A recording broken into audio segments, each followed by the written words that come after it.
세상의 빛으로 다시 서는 교회라는 제목으로 하나님 말씀 증거할 때 오늘 거룩하고 복된 주일 우리 주께로교회 모든 성도님들 하나님의 은혜가 충만하기를 간절히 소망합니다.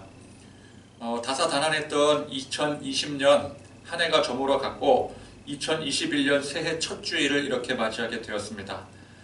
지난 2020년은 단 한 단어로 기억이 될 해였던 것 같습니다. 코로나 바이러스. 다른 기억이 없을 정도로 2020년은 코로나 바이러스의 한 해였다. 그렇게 생각이 되어지는 해일 것 같습니다. 코로나 사태로 인해서 전 세계가 유례없는 위기를 겪었고 이것이 아직도 진행형이라는 데 있는 것입니다.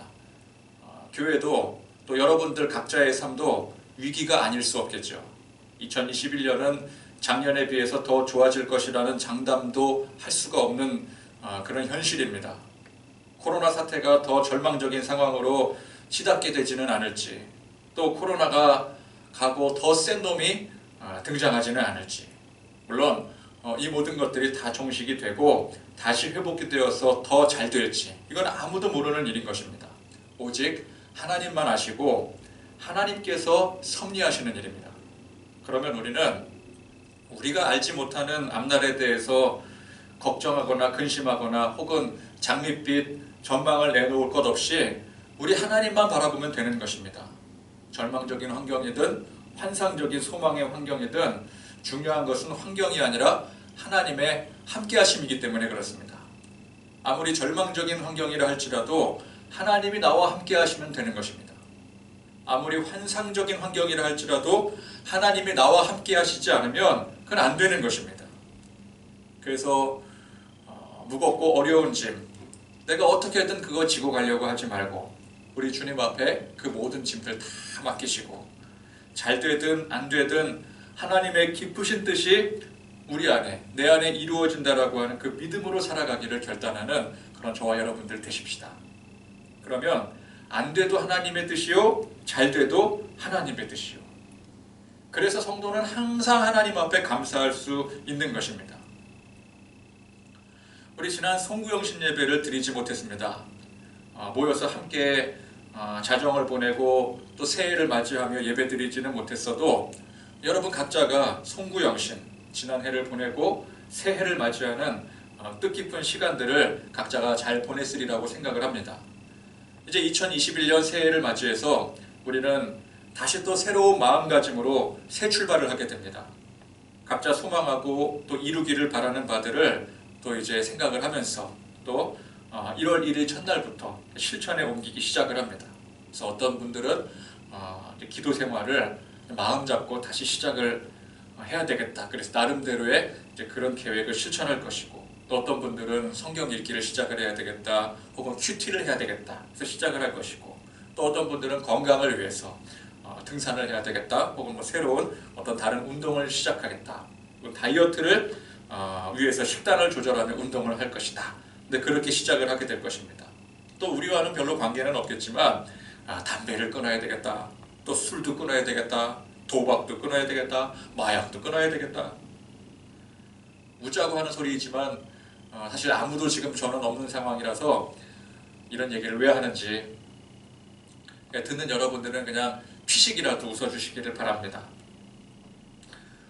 교회도 새로운 마음가짐 그리고 새로운 비전으로 또 2021년도를 맞이해서 출발을 하게 됩니다. 비록 우리가 이제 모이지 못해서 새해가 되었다라고 하는 그런 교회 안에서 새해가 되었다라고 하는 새 출발을 한다라고 하는 그 체감이 덜하긴 하겠지만 어쨌건 간에 새해는 밝았고 주님은 여전히 우리 안에 역사하시기 때문에 우리 모두가 새로운 마음가짐과 또 주님을 향한 그 온전한 소망으로 여러분 우리 함께 같이 일어나기를 간절히 소망합니다. 근데 매해마다 연초에 뭔가를 연초가 되었으니 새롭게 시작해야 된다라고 하는 그 자체가 부담이 될 수가 있습니다. 우리는 사실 다 해봤기 때문에 뭔가 새롭게 결단하고 시작을 하더라도 그게 끝까지 잘 못 간다는 사실을 누구보다 잘 알고 있습니다. 내가 나 자신을 잘 알아요. 그렇기 때문에 부담이 될 수가 있습니다. 이거 안 할 수도 없고 또 새해가 시작이 되었는데 뭔가 새로운 출발을 해야 되는 시점인데 다짐 안 할 수도 없고, 그렇다고 해서 또 뭐 다짐하고 다시 새롭게 시작한다 하더라도 이거 알잖아. 이거 얼마 못 갈 것 같고, 그럼 얼마 못 간다는 것도 뻔히 알고 있고요. 그러나 항상 그럼에도 불구하고 그렇게 다시 시작하기 때문에 우리는 발전을 할 수가 있는 것입니다. 우리가 하나님 앞에 매번 죄 짓고 또 죄 지었기 때문에 회개하고, 회개했는데 또 나가서 죄 짓고, 그러면 또 들어와서 회개하고, 이게 언제까지 반복되는 일상이겠습니까? 어떤 사람이 나는 한 번 하나님 앞에 작정하고 회개했기 때문에 다시는 회개하지 않는다. 근데 그렇게 말하는 사람이 있다면 그 사람은 교만한 사람입니다. 우리 중에 누가 죄의 문제에서 자유로울 사람이 있겠습니까? 아무도 죄의 문제에 대해서는 자유로울 사람이 없어요. 물론 우리는 하나님의 구원받아 죄사함 받은 의인, 하나님 나라의 백성들입니다. 하나님이 우리를 죄가 없다고 죄를 사면해 주셨어요. 그러나 그것은 하나님께서 예수님의 보혈의 증표로 우리를 그렇게 무조건적으로 인정해 주신 것이고, 그러니까 우리를 보신 것이 아니라 우리 안에 있는 예수님의 그 증표를 보시고 인정해 주신 것이지, 우리 정말 우리 이 각 개인의 이 한 사람 한 사람의 그 모습이 정말 하나님이 보시는 의인의 모습은 아니더라는 거예요. 의인은 아니지만, 우린 여전히 죄인이지만 하나님께서 우리 안에 예수님의 십자가의 증표로 의인으로 인정해 주신 것입니다. 그래서 우리는 아직도 우리 안에 연약하고 이 죄악된 인간성이 그대로 남았어. 물론 그것 때문에 우리가 지옥 가고 천국 못 가는 것은 아니지만, 이미 우리는 하나님께서 우리를 구원해 주심으로 말미암아 천국 백성이 되었지만, 그럼에도 불구하고 여전히 이 땅 가운데 이 죄악된 세상 가운데서 나 자신의 연약함으로 이 죄악된 모습으로 하나님 앞에 범죄하고 불순종하는 그 모습에 대해서 그 죄와 우리는 항상 싸워야 되는 것입니다. 그래서 맨날 죄 짓고 또 죄 지은 것 때문에 하나님 앞에 나와 회개하고, 그럼에도 불구하고 또 나가서 죄 짓고 다시 또 회개하고, 이거 여러분 언제까지 이럴 것 같아요?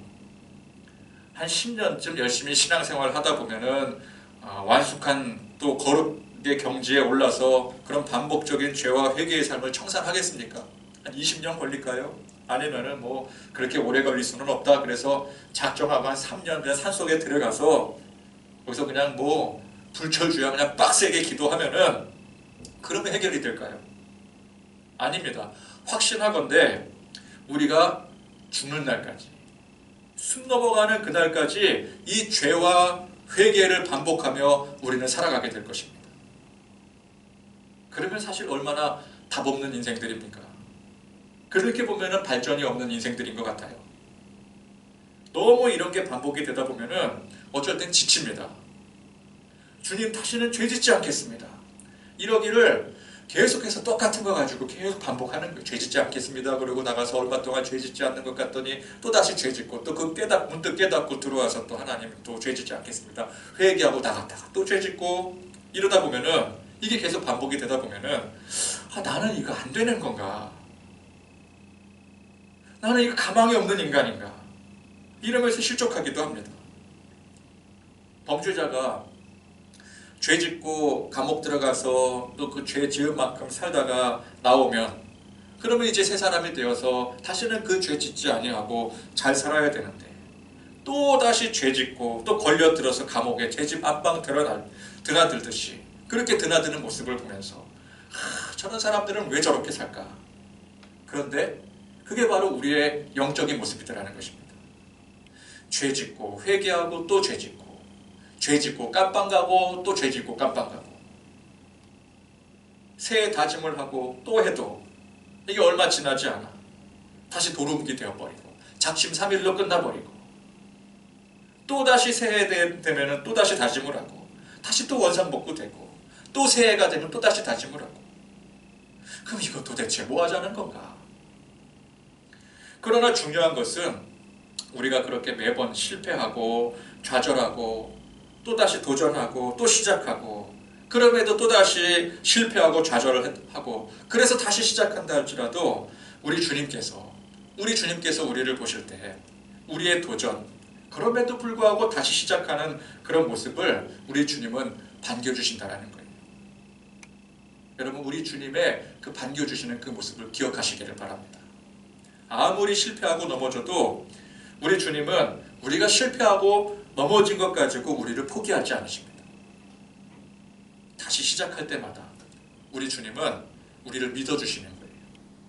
격려해 주십니다. 그리고 무한한 은혜를 베풀어 주셔요. 그럼 주님이 우리의 이 모습에 깜빡 속으셔서 우리 잘 모르셔서 그런 것이겠습니까? 아닙니다. 우리 주님이 나보다 나를 더 잘 아십니다. 너무 잘 아시기 때문에 다 이해해 주시는 거예요. 애초에 우리가 죄의 문제를 우리 스스로 해결할 수 없다는 사실을 우리 주님이 누구보다 잘 아시기 때문에 그래서 이 땅에 오셔서 십자가를 지신 터였습니다. 그래서 우리는 염치불구하고 죄 지을 때마다 회개의 자리로 나와야 되는 거예요. 그리고 다시 나가서 죄를 짓는 한이 있더라도 다시 주님 앞에 나와야 되는 것입니다. 우리 주님은 우리가 반복해서 죄 짓는 그 모습 자체를 책망하지 않으세요. 그건 어쩌면 당연한 일로 여기십니다. 죄의 지배를 받고, 즉 사탄의 지배를 받아 그 영향권 안에 살아가고 있는 우리인데, 그런 우리가 무슨 수로 이 죄의 문제를 이길 수가 있겠습니까? 주님은 우리가 그때마다 주님께 나아오는 모습을 기뻐하시는 거예요. 내가 해결할 수 없으니 주님 앞에 나가는 것 아니겠습니까? 내 죄의 문제를 내가 해결할 수 없으니 주님 앞에 나와서 회개하고 통곡하고 자복하는 거예요. 우리 주님은 그 모습을 기뻐하시는 거예요. 완벽한 우리의 모습을 기뻐하시는 것이 아니라 회개의 자리로 나오는 모습을 기뻐하시는 것입니다. 7번 넘어져도 항상 일어나는 그 모습을 기대하시고 기뻐하시는 거예요.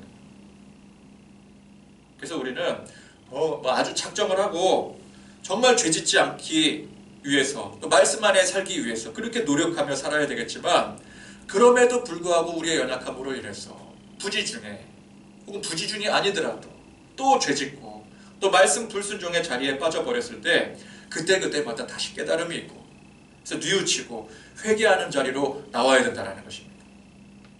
염치불구하고 맨날 죄인이어도 그때마다 우리는 주님의 그 긍휼을 바라며 기대하며 소망하며 나와야 되는 거예요.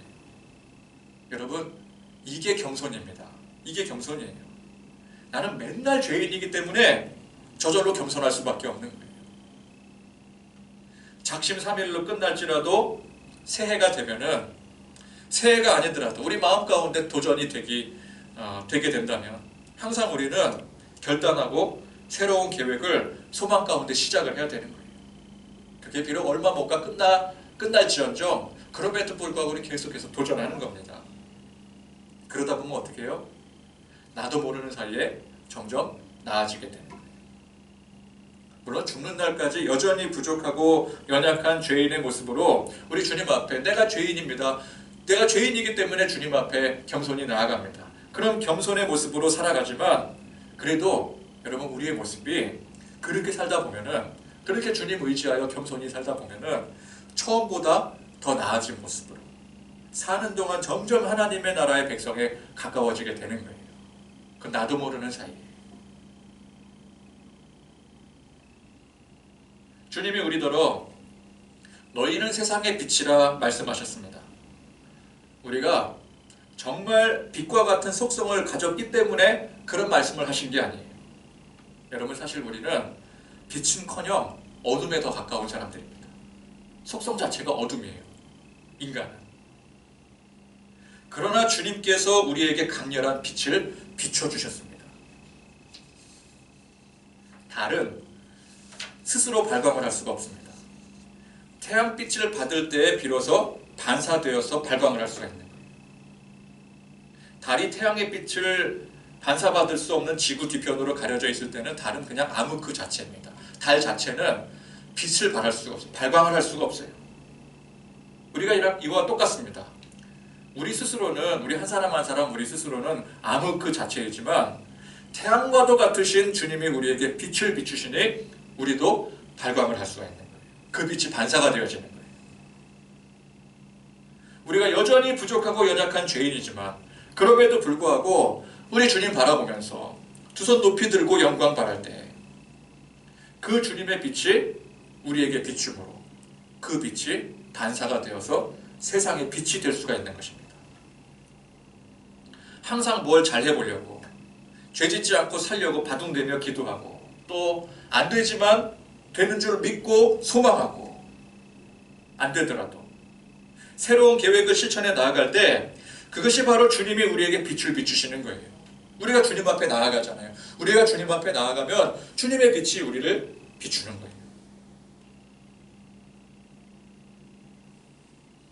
그런 모습으로 조금이나마 주님의 뜻 가운데 살아갈 때, 또 조금이나마 새로운 시작을 시작하며 나아갈 때, 비록 그것이 얼마 가지 않는다 할지라도 그 짧은 순간이나마 주님의 그 강렬한 빛이 우리를 통해서 세상을 비출 수가 있는 것입니다. 달은 떠올라 빛을 발하는 순간만큼이나 감춰져 빛을 전혀 발하지 못하는 순간이 깁니다. 그래도 달은 달입니다.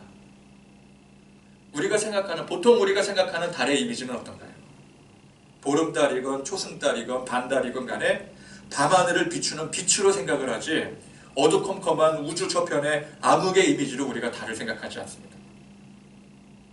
우리가 비록 죄짓고 방황하고 또 작심삼일에 그치는 그런 순간이 많다 할지라도 주님의 빛이 우리를 비추는 한 우리는 세상의 빛으로 기억이 되는 거예요.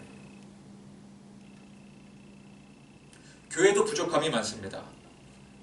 특히나 지난 2020년 한 해는 거의 모이지를 못했는데, 이 얼마나 교회로서 마이너스적인 요소입니까? 전도 선교는커녕 예배도 지금 제대로 드리지를 못하잖아요.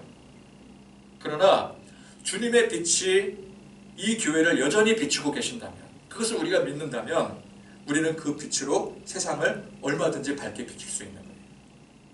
아무리 작은 빛이라 할지라도 2020년은 어떻게 보면은 작은 빛의 해라고도 볼 수 있지 않겠습니까? 그러나 아무리 작은 빛이라 할지라도 그 빛이 주님의 빛이라면 그 빛은 세상을 밝게 비추는 것입니다. 교회가 모여서 예배 못 드린다고, 건물이 제대로 갖추어져 있지 않다고, 또 재정이 부족하고 사람이 부족하다고 해서 주의 일을 못하는 게 아니라는 것입니다. 아무리 부족하고 연약해도 주의 일은 그건 우리가 하는 게 아니라 주님이 하시는 것입니다. 여러분, 주의 일이기 때문에 그건 주님이 하시는 거예요. 여러분, 주님이 언제 제자들더러 십자가를 대신지라고 하셨습니까? 십자가 지고 가시는 길에 제자들더러 너희들 좀 와서 나 힘드니까 같이 좀 져다오, 그렇게 부탁을 하셨습니까? 제자들 다 생각하고 다 도망쳐 버렸어요. 그럼에도 주님은 홀로 그 십자가를 짊어지셨습니다. 모든 사람들이 다 외면을 해도, 제자들마저 외면하고 도망을 쳤어도 예수님은 홀로 그 십자가를 지시는 거예요. 왜? 그 일은 주님밖에 하실 수 없는 일이기 때문에 그래요. 제자들이 아무리 그 짐을 도와주려고 해도 그 제자들이 질 수 있는 게 아니에요. 그건 주님이 지시는 일이에요. 우리더러 세상 끝까지, 땅 끝까지 복음 전하라 사명을 주셨지만 그게 우리 힘으로 해결하라는 뜻이 아니에요. 우리의 노력으로 하라는 뜻이 아니에요. 성령님을 보내주심으로 성령의 능력으로 하라는 뜻입니다. 즉 주님이 하신다는 거예요. 주님이 하시는 거. 여러분, 우리는 세상의 빛입니다. 교회가 세상의 빛입니다. 사람들이 그렇게 인정하지 않는다 할지라도 우리 주님이 그렇게 말씀하셨고 인정하셨기 때문에 그게 맞습니다. 그래서 우리는 언제나 세상의 빛으로 일어나야 됩니다. 교회가 세상의 빛으로 다시 서야 됩니다. 그래서 다시 서는 교회예요. 다시 서는 교회. 한번 딱 서고 그냥 끝나는 게 아니라, 한번 크게 섰다가 그냥 망하는 게 아니라, 다시 좀 부족하더라도, 매번 실패하더라도 다시 또다시 계속해서 무엇로 서요? 주님의 빛으로 서는 것입니다. 넘어져도 다시 서고, 쓰러져도 다시 서고, 세상이 핍박해도 다시 서고, 코로나로 인해서 예배를 못 드려도 다시 서고, 개구리 왕눈이처럼 계속해서 7번 넘어져도 일어나 다시 서는 거예요. 빛으로 서가는 것입니다. 왜? 주님이 우리 안에 살아 역사하시기 때문에, 주님이 우리에게 빛을 비추시기 때문에. 여러분, 우리 각자가 여러분들 그런 마음가짐과 그런 소망으로 우리 빛 대신 주님을 바라보시기를 바랍니다. 우리 주께로 교회가 그런 소망과 다짐으로 새해를 시작하기를 바랍니다. 그러면 설령 2021년에 코로나 사태가 더 악화가 되거나 또는 더 센 놈이 그냥 비집고 들어와서 더 악화가 된다 할지라도 주님의 빛으로 우리 안에 역사하는 한 우리는 무너지지 않는 거예요. 넘어지더라도 무너지지는 않는 거예요. 쓰러지더라도 죽지는 않는 거예요. 교회도 마찬가지고 여러분들의 각자의 삶도 마찬가지입니다. 그리고 주님께서 일으켜 세워주실 때 어떻게 일으켜 세워주시는지, 일으켜 세워주셔서 주님이 어떻게 하시는지, 그거는 주님께서 다 알아서 하시는 거예요. 우리의 무너진 삶이 어떻게 다시 세워질지, 어떻게 다시 회복되어질지 그거 우리는 모릅니다. 그게 도무지 기대가 되지 않고 상상이 안 될 정도로 지금 현재 무너졌을 수도 있어요. 이건 도저히 세워질 수가 없는 상황이다. 이건 끝난 상황이다. 죽었다 그러잖아요. 죽었다. 그러나 우리 주님은 불가능한 일이 없으세요. 그 죽은 상황 보고 뭐라 그러셨어요? 회당장 야이로의 딸 앞에 죽은 것이 아니라 잔다. 주님이 잔다 그러면 자는 거예요. 그러니까 주님은 불가능이 없으시고요. 우리의 상상을 초월하십니다. 아무리 우리가 머리를 짜내도 우리는 답이 안 나오는 상황이에요. 그러나 우리 주님에게는 항상 답이 있으십니다. 그래서 우리는 그 주님을 바라봐야 돼요. 그 주님이 빛으로 우리를 비추어 주시는 한 회복이 된다. 소망이 있다. 우리도 그 빛이 된다. 그 빛으로 우리가 세상을 비추게 될 것이다. 그래서 우리는 우리가 어떻게 다시 일어나야 될지, 어떻게 다시 회복되어져야 될지, 교회가 어떻게 다시 일어나고 회복되어져야 될지, 또 우리의 삶에 무너진 부분들이 어떻게 다시 복구가 되고 회복이 되어질지, 거기에 대해서 그냥 우리 방식대로 고민하고 해결하려고 할 필요가 없는 거예요. 주님 방식대로, 주님의 원리대로 맡기면 되는 것입니다. 그래서 사실 우리가 할 일은 지극히 기본적인 일들 뿐이에요. 문제가 너무 복잡하면 복잡할수록 우리는 그 문제를 해결하기 위해서 복잡한 방법을 간구해야 된다고 생각을 해요. 그러나 그게 아닙니다. 그냥 주님께 맡겨버리잖아요. 그럼 우리가 할 일은 항상 간단해요. 항상 기본적인 일들이 주님께 영광 돌리고 우리 주님의 진정한 제자가 되고, 그래서 주님의 그 빛으로 이웃과 세상에 빛을 비추는 일을 하는 것이, 그게 우리가 할 일이에요. 어떤 일이 있든지 간에 우리가 할 일은 이 세 가지로 요약이 될 수가 있는 것입니다. 여러분, 교회의 비전이나 우리 각자의 비전이나 다를 게 없습니다. 왜냐하면 교회가 곧 사람이요, 믿는 한 사람 한 사람이 곧 교회이기 때문에 그래요. 교회와 성도를 따로 구분지어서 설명할 수가 없어요. 그래서 2021년도 우리 주께의 교회 올 한 해의 표, 비전, 세상의 빛으로 다시 서는 교회. 여러분, 교회뿐만 아니라 여러분 각자의 삶이 세상의 빛으로 다시 서는 한 해가 되기를 소망합니다. 그러기 위해서는 우리가 뭘 해야 된다고요? 복잡하게 뭘 궁리하고 어떻게 서면 될까, 어떻게 빛이 되는 거, 빛은 무엇인가, 그거 고민할 필요 없이 세 가지라 그랬잖아요. 첫 번째, 예배에 감격이 있는 교회. 주님께 영광 돌리는 거라 그랬잖아요. 주님께 영광 돌리는 게 뭐예요? 이게 예배 드리는 일이에요. 그래서 우리가 주님을 예배하며 예배할 때 그 안에 감격이 있고 영광이 넘쳐 흘러야 되는 거예요. 은혜가 넘쳐 흘러야 되는 거예요. 이것이 우리 삶의 교회의 기본 중에 기본인 것입니다. 주님을 예배하지 못하면, 예배에 감격이 없다면, 여러분, 우리 삶에 아무리 문제가 해결되고 세상에서 성공하고 잘 나간다 한들 그게 다 무슨 소용이 있겠어요? 예배가 없는데, 예배가 무너졌는데, 겉으로는 예배 드리는 것 같은데 그 예배 안에 감격이 없어요. 성령의 충만함이 없어요. 성령의 감동, 감화하심이 없어요. 그러면은 아무리 많이 모여도 그 예배는 쓸모없는 예배가 되는 거예요. 여러분, 예배에 감동이 있어야 됩니다. 그냥 우리 어떤 그 감각적인 감동이 아니라 성령의 감동, 감화하심이 있어요. 그래서 예배에 감격이 있어야 돼요. 성도의 삶은 예배자의 삶입니다. 우리가 하나님을 영화롭게 하기 위해서 구원받은 거예요.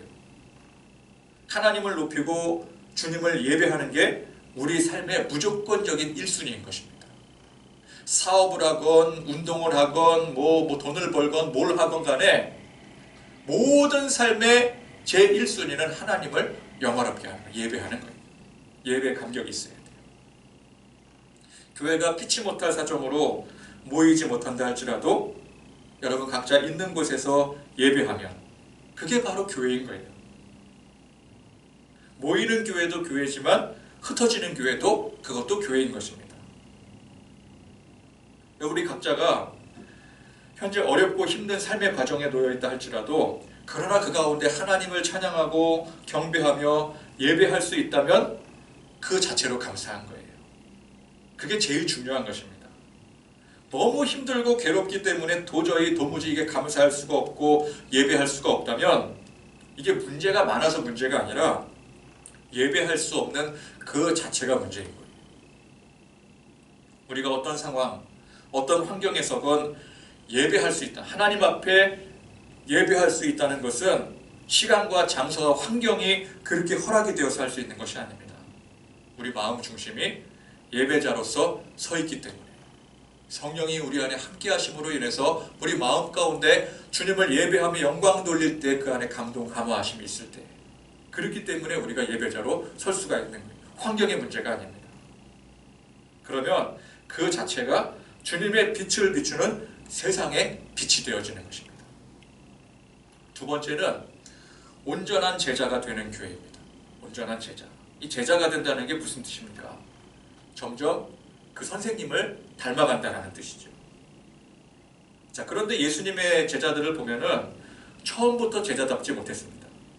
그런데 처음에는 미약했으나 나중은 창대하리라 했던 말씀처럼 그들은 점점 예수님을 닮아가더라는 거예요. 그래서 처음 모습은 결코 제자라 할 수 없는 수준이었지만 나중을 보십시오. 이 예수님의 제자들이 나중에는 그 누구보다도 훌륭한 예수님의 제자들이 되었어요. 그러니까 우리가 매번 죄 짓고 또 죄 지은 것 때문에 나와서 또 회개하고 그리고 또 나가서 또 죄 짓고 깨닫지 못해서 또 연초마다 새로운 결단을 해도 그게 얼마 가지 못해 또 도루묵이 되고 작심삼일로 그쳐버리고 그렇게 회개하고 새로운 결단을 한다는 그 자체가 그 모습만 보면은 저 정말 오합지졸들이다. 저 정말 답이 없다. 그렇게 생각할 수도 있겠지만 그 자체가 예수님의 제자라는 증거입니다. 예수님의 제자들 보니까 처음엔 다 그랬었어요. 근데 앞서 제가 말씀드린 것처럼 그러다가 보니까 점점 나도 모르게 나아지더라는 거예요. 에이, 안 돼. 내가 해봐서 알아. 이제 그만할래. 그래서 그냥 끝나버리면 그 예수님의 제자 졸업하는 거죠. 근데 그럼에도 불구하고 우리가 예수님의 제자로 계속해서 남아있잖아요. 예수님의 이 12명의 제자들이 그렇게 실수하고 도망치고 뭐 좌절하고 넘어지고 딴소리하고 그런다 할지라도 에이, 나 제자 안 할래. 그리고 물론 중간에 도망간 적도 있지만 또 예수님이 찾아가시니까 다시 돌아오잖아요.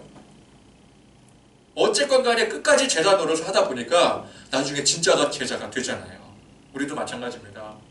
죄 짓고 또 회개하고 또 죄 짓고 회개하고 죄 짓고 회개하고 죄 짓고 회개하고 계획하고 결단하고 작심삼일 끝내고 그게 뭐 1년, 2년, 10년, 20년, 30년 지속된다 할지라도 그래도 중요한 건 뭐예요? 그거 계속 하고 있잖아요.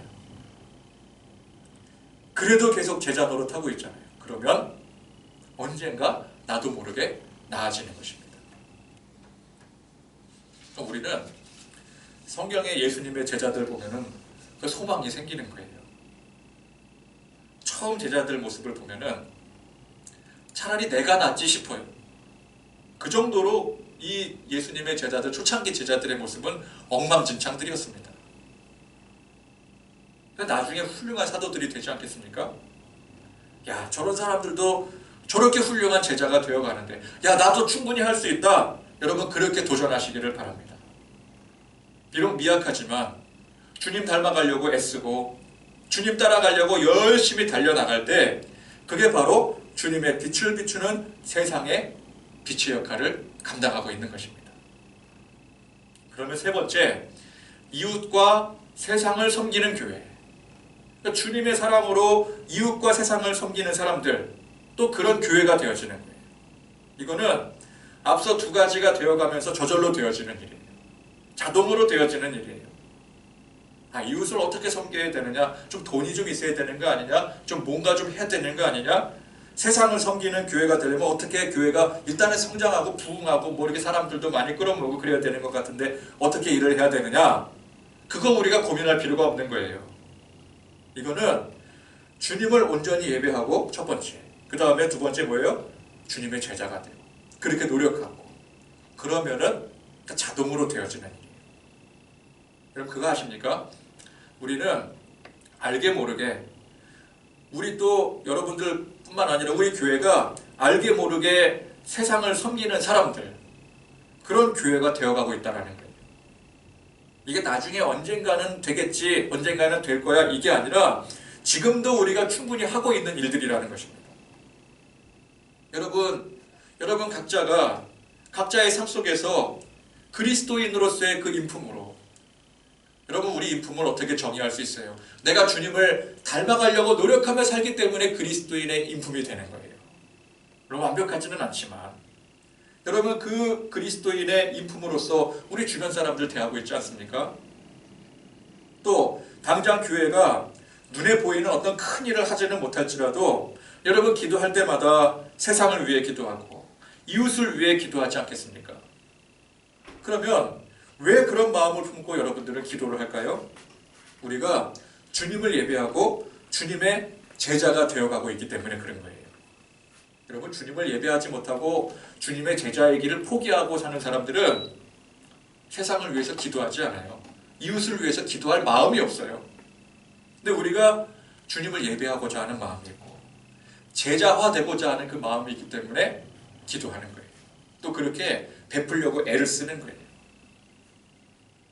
그래서 여러분 각자와 교회가 눈에 보이지 않게 세상의 빛의 역할을 감당하고 있는가 하면 눈에 보이게 또 그죠? 선을 베풀고 실천하기도 하고 또 직접 전도도 해오기도 하고 교회도 어렵지만 그 가운데 새로운 사람들이 들어와서 예배하고 또 그 기쁨을 나누는 게 이게 이웃과 세상을 섬기는 일 아니겠습니까? 우리가 세상을 위해서 큰 일을 하고 좀 큰 실천했으면 좋겠어요. 그러나 당장 그렇게 하지 못한다 할지라도 우리는 이미 이웃과 세상을 섬기며 큰 일을 하고 있다는 사실을 잊지 마시기 바랍니다.